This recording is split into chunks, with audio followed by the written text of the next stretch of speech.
வணக்கம். புதிய தலைமுறையின் புதிய விடியலில் பல்வேறு செய்திகளை பார்க்க இருக்கிறோம். விரிவான செய்திகளுக்கு முன்பாக தலைப்புச் செய்திகளை பார்க்கலாம்.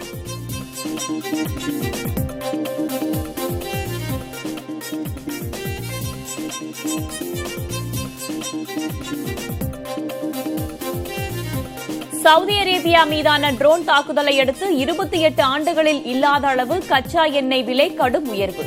இந்தியாவில் பெட்ரோல் டீசல் விலை லிட்டருக்கு ₹5 வரை உயரும் அபாயம். தசரா பண்டிகையையொட்டி தமிழகம் உள்ளிட்ட பல பகுதிகளில் தாக்குதல் நடத்த பயங்கரவாதிகள் சதி என எச்சரிக்கை. சென்னை உயர்நீதிமன்றத்தில் செப்டம்பர் 30ஆம் தேதி குண்டு வெடிக்கும் என காலிஸ்தான் பயங்கரவாதி பெயரில் கடிதம் வந்ததால் பரபரப்பு. தமிழகத்தின் பல்வேறு பகுதிகளிலும் பரவலாக மழை.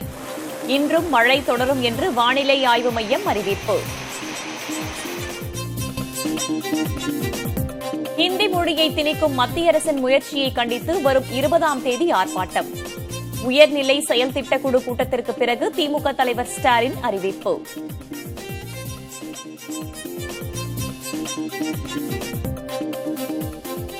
மொழிக்காக போராட்டம் நடத்தினால் ஜல்லிக்கட்டு போராட்டத்தை விட பன்மடங்கு பெரியதாக இருக்கும் என கமல்ஹாசன் எச்சரிக்கை. ஷாவோ சுல்தானோ எதையும் மாற்றிவிட முடியாது என்றும் சூளுரை.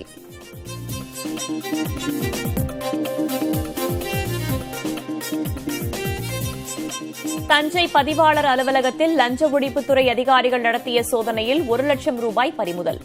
மணப்பாறை வட்டார போக்குவரத்து அலுவலகத்திலும் அதிரடி ரெய்டு.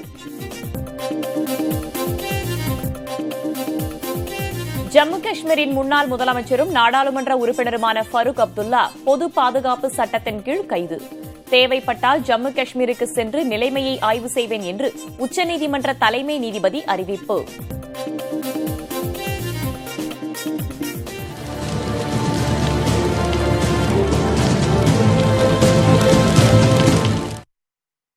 சர்வதேச சந்தையில் கச்சா எண்ணெய் விலை 28 ஆண்டுகளில் இல்லாத அளவிற்கு ஒரே நாளில் 20% விலை அதிகரித்துள்ளது. இதனால் இந்தியாவில் பெட்ரோல் டீசல் விலை உயரும் சூழல் ஏற்பட்டுள்ளது.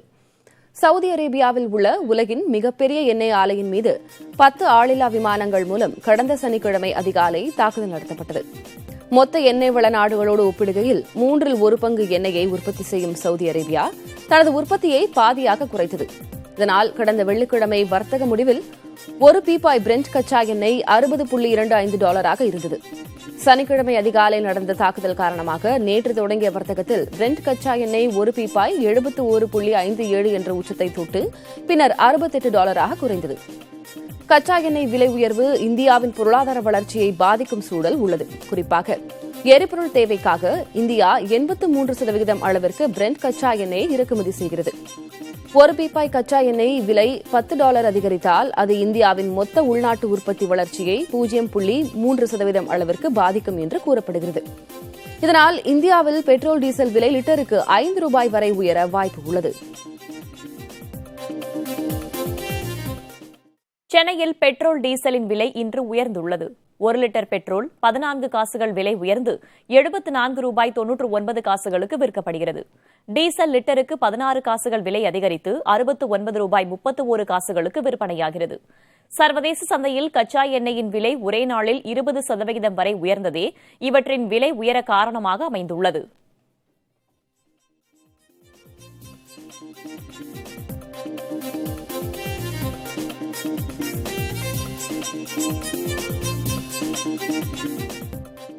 சவுதி அரேபிய எண்ணெய் ஆலைகள் மீதான வெடிகுண்டு தாக்குதல் சர்வதேச அளவில் தாக்கத்தை ஏற்படுத்தியுள்ளது. இந்த தாக்குதலின் பின்னணி என்ன, இதனால் இந்தியா அடைய போகும் பாதிப்புகள் என்ன என்பது குறித்து இப்போது பார்க்கலாம்.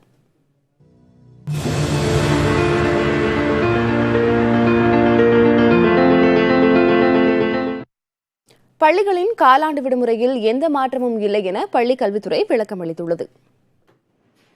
தமிழகத்தில் பள்ளிகளுக்கு காலாண்டு தேர்வுகள் முடிந்து வருகிற 23ஆம் தேதி முதல் அக்டோபர் 2ஆம் தேதி வரை விடுமுறை என ஏற்கனவே அறிவிக்கப்பட்டுள்ளது.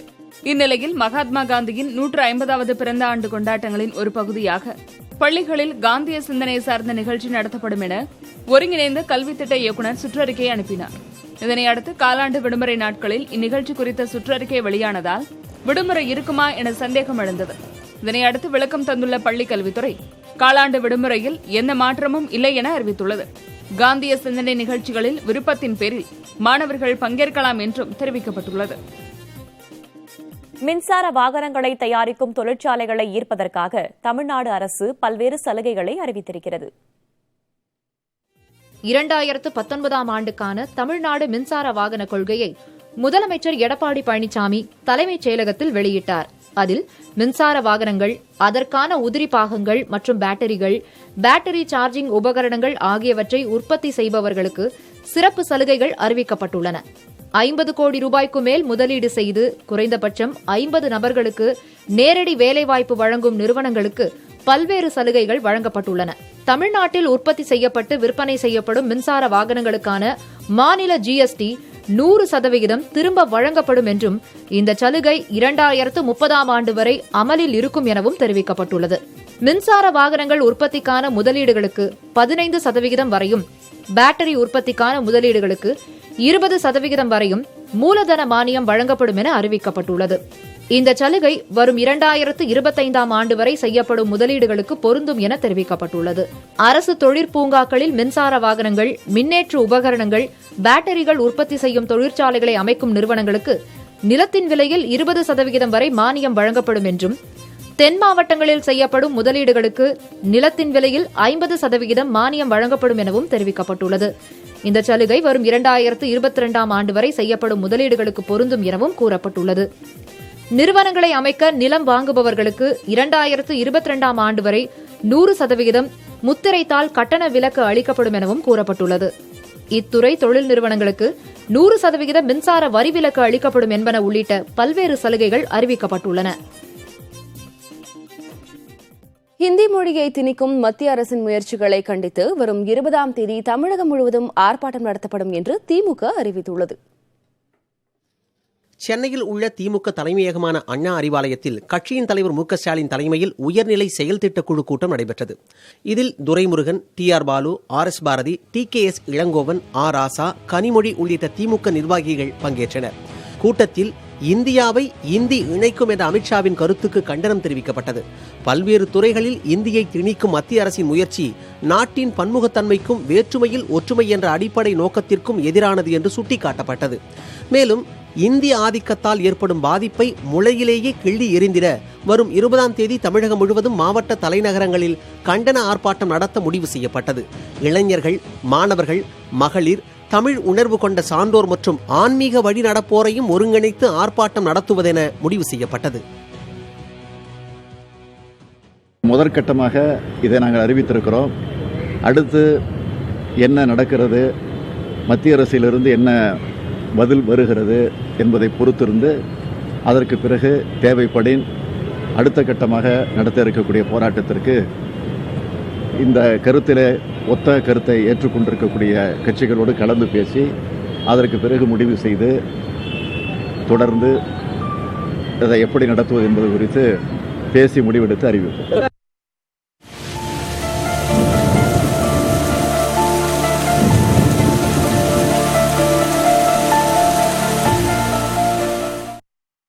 வெப்பச்சலனம் காரணமாக சென்னை உள்ளிட்ட தமிழகத்தின் பல்வேறு இடங்களில் பரவலாக மழை பெய்து வருகிறது.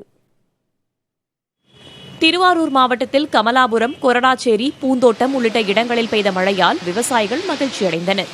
தஞ்சாவூர் மாவட்டம் திருவையாறு, கும்பகோணம் ஆகிய பகுதியில் காற்றுடன் கனமழை பெய்துள்ளது. புதுக்கோட்டை மாவட்டம் கந்தர்வக்கோட்டை, அன்னவாசல், ஆலங்குடி, விருதுநகர் மாவட்டம் அருப்புக்கோட்டை, காந்திநகர், காரியாபட்டி ஆகிய பகுதிகளிலும் மழை பெய்துள்ளது. சென்னையில் பெருங்களத்தூர், வண்டலூர், தாம்பரம் உள்ளிட்ட பகுதிகளில் லேசான மழை பெய்துள்ளது. இதேபோல நாகை, கடலூர், அருப்புக்கோட்டை, சேலம், திண்டிவனம் உள்ளிட்ட பகுதிகளிலும் கனமழை வெளுத்து வாங்கியது. இதற்கிடையே தமிழகம் மற்றும் புதுச்சேரியில் ஓரிரு இடங்களில் கனமழை பெய்ய வாய்ப்பிருப்பதாக வானிலை ஆய்வு மையம் கூறியுள்ளது. சென்னையை பொறுத்தவரை வானம் மேகமூட்டத்துடன் காணப்படும் என்றும் லேசான மழை பெய்ய வாய்ப்பிருப்பதாகவும் சென்னை வானிலை ஆய்வு மைய இயக்குநர் புவியரசன் கூறினார். இந்நிலையில் நள்ளிரவு முதல் சென்னையின் பல்வேறு இடங்களில் லேசான மழை பெய்து வருகிறது.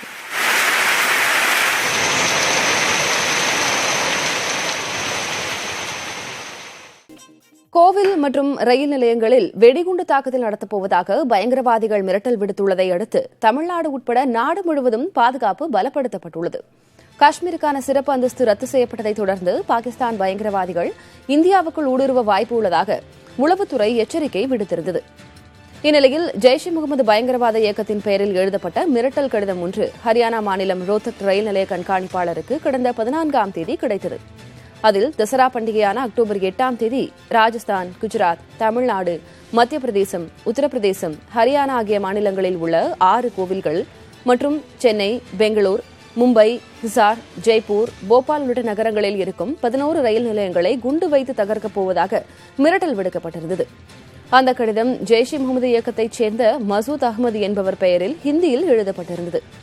இதுகுறித்து தமிழகம் உட்பட அனைத்து மாநிலங்களுக்கும் தெரிவிக்கப்பட்டது. இதையடுத்து தமிழகத்தில் உள்ள கோவில்கள் மற்றும் ரயில் நிலையங்களில் பாதுகாப்பு பலப்படுத்தப்பட்டுள்ளது.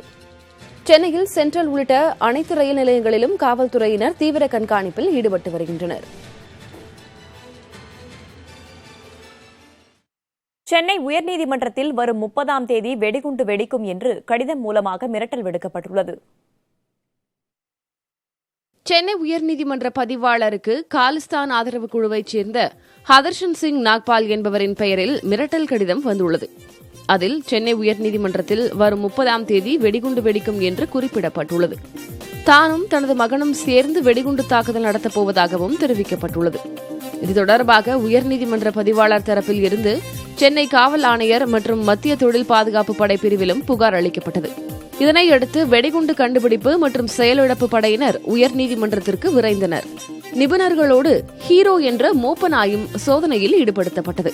சுமார் 1 மணி நேரமாக நடைபெற்ற சோதனை பின்னர் நிறைவு பெற்றது. கடிதம் பெறப்பட்ட சென்னை அண்ணா சாலை அஞ்சல் நிலையத்தில் காவல்துறையினர் முதற்கட்ட விசாரணையை மேற்கொண்டனர். அப்போது உத்தரப்பிரதேச மாநிலம் கோரக்பூர் பகுதியில் இருந்து கடிதம் அனுப்பப்பட்டதை கண்டுபிடித்தனர். வெடிகுண்டு மிரட்டல் கடிதம் தொடர்பாக சென்னை காவல்துறையினர் விசாரணையை தீவிரப்படுத்தியிருக்கிறார்கள். புதிய மோட்டார் போக்குவரத்து சட்டம் தமிழகத்தில் விரைவில் அமலாகும் என எதிர்பார்க்கப்படும் சூழலில் போக்குவரத்து விதிமீறல் தொடர்பாக மாநிலம் தழுவிய அளவில் அதிரடி சோதனை நடைபெற்றுள்ளது. போக்குவரத்து விதிகளை மீறியதாக தமிழகத்தில் 2 நாள்களில் மட்டும் 1,54,881 வழக்குகள் பதிவு செய்யப்பட்டுள்ளன. தலைக்கவசம் அணியாமல் பயணித்ததாக 1,18,18 பேர் மீது வழக்கு பதிவு செய்யப்பட்டுள்ளது. 4 சக்கர வாகனத்தில் சீட் பெல்ட் அணியாமல் பயணம் செய்ததாக 36,835 பேர் மீது காவல்துறையினர் வழக்கு பதிவு செய்திருக்கிறார்கள். மது அருந்திவிட்டு வாகனம் ஓட்டியதாக 28 பேர் மீது வழக்கு பதிவு செய்யப்பட்டுள்ளது. சைக்கிளில் சென்ற பள்ளி மாணவரிடம் காவல்துறை சிறப்பு உதவி ஆய்வாளர் ஹெல்மெட் கேட்டதாக சமூக வலைதளங்களில் பரவும் வீடியோ சர்ச்சையை ஏற்படுத்தியுள்ளது. சாலை போக்குவரத்து விதிகளை நெறிப்படுத்துவதில் காவல்துறையினர் தீவிரம் காட்டி வருகின்றனர். அதன் ஒரு பகுதியாக ஏரியூர் காவல் நிலைய எல்லைக்கு உட்பட்ட பகுதியில் சிறப்பு காவல் உதவி ஆய்வாளர் சுப்பிரமணி தலைமையிலான காவலர்கள் வாகன சோதனையில் ஈடுபட்டிருந்தனர். தலைக்கவசம் அணியாமல் சென்றவர்களை பாய்ந்து பாய்ந்து பிடித்த காவலர்கள் அவர்களின் வாகன ஆவணங்களை சோதனையிட்டுக் கொண்டிருந்தனர். அப்போது பள்ளி மாணவர் ஒருவர் அந்த சாலை வழியாக சைக்கிளில் சென்று கொண்டிருந்தார்.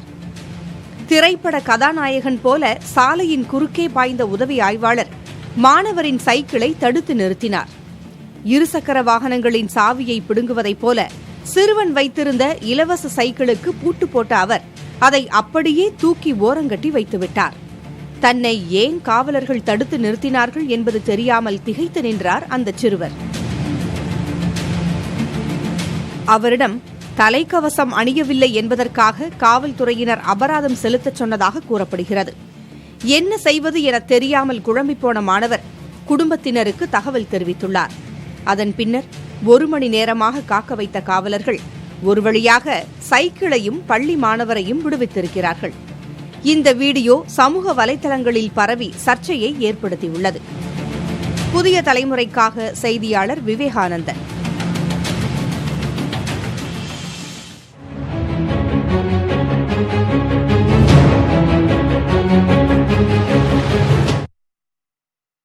மொழிக்காக நாங்கள் போராட்டம் நடத்தினால் ஜல்லிக்கட்டு போராட்டத்தை விட பன்மடங்கு பெரியதாக இருக்கும் என மக்கள் நீதி மய்யத்தின் தலைவர் கமல்ஹாசன் எச்சரிக்கை விடுத்துள்ளார்.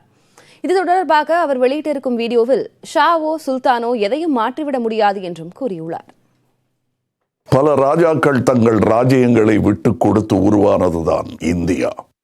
ஆனால் விட்டுக் கொடுக்க முடியாது என்று உறுதியாக பல இந்தியர்கள் பல மாநிலங்கள் சொன்ன விஷயம் எங்கள் மொழியும் கலாச்சாரமும் என்பதுதான். 1950 இந்தியா குடியரசான போது அதே சத்தியத்தை அரசு மக்களுக்கு செய்தது. அந்த சத்தியத்தை திடீரென்று எந்த ஷாவோ சுல்தானோ சாம்ராட்டோ மாற்றிவிட முயற்சிக்க கூடாது. ஜல்லிக்கட்டு போராட்டம் என்பது ஒரு சிறிய போராட்டம், சிறிய வெற்றி. எங்கள் மொழிக்காக நாங்கள் போராட துவங்கினால் அது அதைவிட பன்மடங்கு பெரிதாக இருக்கும். அந்த ஆபத்து இந்தியாவிற்கோ தமிழ்நாட்டிற்கோ தேவையற்றது. பெரும்பாலான இந்தியர்கள் தங்கள் தேசிய கீதத்தை அவர்கள் மொழியில் பாடுவதில்லை, வங்காளிகளை தவிர. இருப்பினும் அதை சந்தோஷமாக நாங்கள் பாடிக்கொண்டிருக்கிறோம், பாடிக்கொண்டிருப்போம். காரணம், அதை எழுதிய கவிஞர் எல்லா கலாச்சாரத்திற்கும் எல்லா மொழிக்கும் தேவையான இடத்தையும் மதிப்பையும் அதில் கொடுத்திருந்தார். இந்தியா என்பது ஒரு அற்புத விருந்து. அதை கூடி உண்போம். திணிக்க நினைத்தால் குமட்டிவிடும். தயவு செய்து அதை செய்யாதீர்கள். வேற்றுமையில் ஒற்றுமையை எங்களால் காண முடியும்.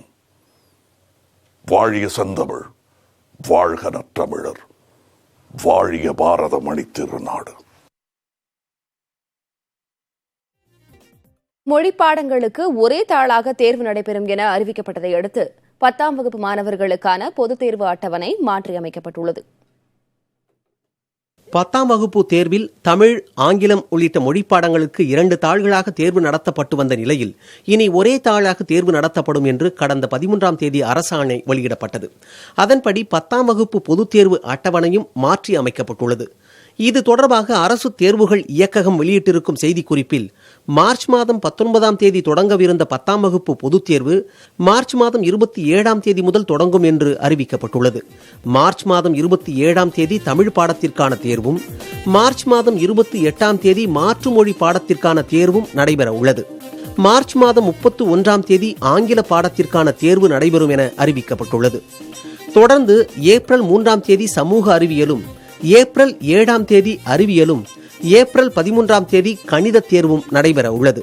+2, +1 பொதுத் தேர்வுகள் முடிந்த பின் 10ஆம் வகுப்பு பொதுத் தேர்வு தொடங்கும் வகையில் தேதி மாற்றி அமைக்கப்பட்டுள்ளது. 10ஆம் வகுப்பு தேர்வு முடிவுகள் மே மாதம் 4ஆம் தேதி வெளியிடப்படும் என்று அறிவிக்கப்பட்டுள்ளது. நாமக்கல் மாவட்டம் ராசிபுரம் அருகே வெள்ளத்தில் தரைப்பாலம் அடித்துச் செல்லப்பட்டது. மதியம்பட்டி அருகே திருமணி முத்தாற்றின் குறுக்கே உள்ள தரைப்பாலத்தை 20க்கும் மேற்பட்ட கிராமங்களைச் சேர்ந்த மக்கள் பயன்படுத்தி வருகின்றனர். இந்நிலையில் ஆற்றில் ஏற்பட்ட வெள்ளப்பெருக்கு காரணமாக தரைப்பாலம் மூழ்கியது. சாலை துண்டிக்கப்பட்டதால் போக்குவரத்து பாதிக்கப்பட்டுள்ளது.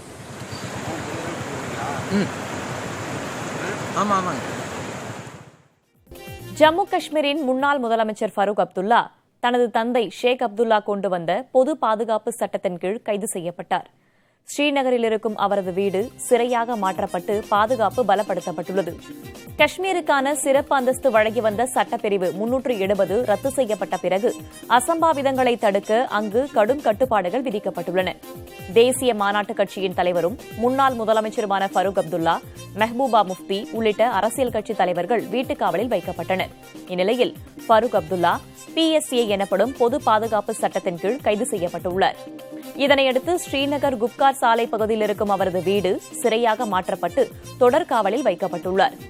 இந்த பொது பாதுகாப்பு சட்டமானது 1978ஆம் ஆண்டு ஃபரூக் அப்துல்லாவின் தந்தை ஷேக் அப்துல்லாவால் கொண்டுவரப்பட்டது. பொது பாதுகாப்பு சட்டத்தின்படி ஒருவரை 3 முதல் 6 மாதங்களுக்கு எவ்வித விசாரணையுமின்றி சிறையில் வைக்கலாம். மேலும் இதனை 2 ஆண்டுகளுக்கு நீட்டிக்க முடியும். முன்னதாக ஃபரூக் அப்துல்லாவை கண்டுபிடித்துக் கொடுக்க கோரிய வழக்கில் அவர் வீட்டுக்காவலில் வைக்கப்பட்டாரா அல்லது தடுப்பு காவலில் வைக்கப்பட்டாரா என்பது குறித்து மத்திய அரசு விளக்கம் அளிக்க வேண்டும் என்று உச்சநீதிமன்றம் தெரிவித்திருந்தது. அவசியம் ஏற்பட்டால் ஜம்மு காஷ்மீர் மாநிலத்தில் ஆய்வு நடத்த செல்லப்போவதாக உச்சநீதிமன்ற தலைமை நீதிபதி ரஞ்சன் கோகாய் தெரிவித்துள்ளார். நெல்லை மாவட்டத்தில் இருக்கும் சங்கரன் கோவிலை தனி மாவட்டமாக அறிவிக்க கோரி சங்கரன் கோவில், திருவேங்கடம் ஆகிய பகுதிகளில் கடைகள் அடைக்கப்பட்டுள்ளன.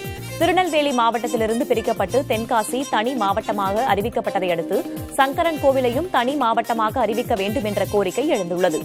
திருவேங்கடம் தாலுகா எல்லை கோவில்பட்டியையொட்டியும் சங்கரன் கோவில் தாலுகா எல்லைக்குட்பட்ட பெரும்பாலான கிராமங்கள் தேவர்குளம் வரையும் பரவியிருப்பதால் அப்பகுதி மக்கள் மிகுந்த சிரமத்திற்கு இடையில்தான் தென்காசிக்கு செல்ல வேண்டிய நிலை இருப்பதாக கூறுகின்றனர்.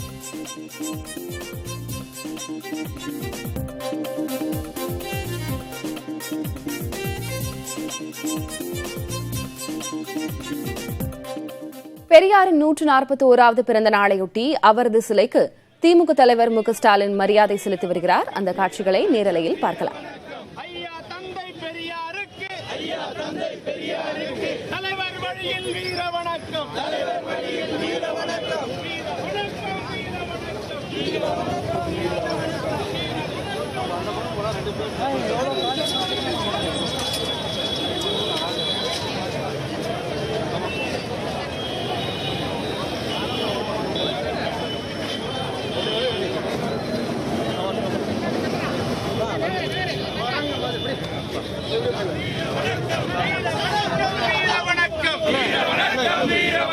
ஐயா தந்தை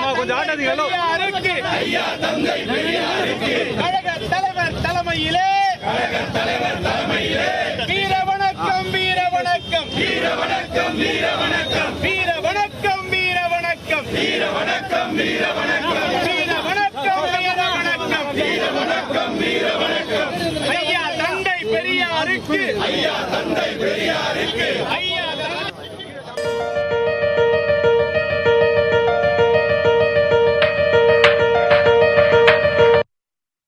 சென்னையில் மெரினா கடற்கரையில் பிரபலமான சுந்தரி அக்கா கடைக்கு உணவு தர பாதுகாப்பு சான்றிதழ் கொடுக்கப்பட்டுள்ளது. அப்படி அந்த கடையில் என்ன சிறப்பு பார்க்கலாம். சென்னை மெரினா கடற்கரையில் சுந்தரி அக்கா கடை மிகவும் பிரபலம். சுமார் 20 ஆண்டுகளாக தள்ளுவண்டியில் உணவு கடை நடத்தி வரும் சுந்தரி எப்போதும் இல்லாத மகிழ்ச்சியில் இருக்கிறார். காரணம், அவரது கடையின் உணவுக்கு தரச்சான்றிதழ் கிடைத்திருப்பதுதான். உணவு பாதுகாப்பு தர நிர்ணய ஆணையம் அங்கீகாரம் வழங்கி இந்த கௌரவத்தை அளித்துள்ளது.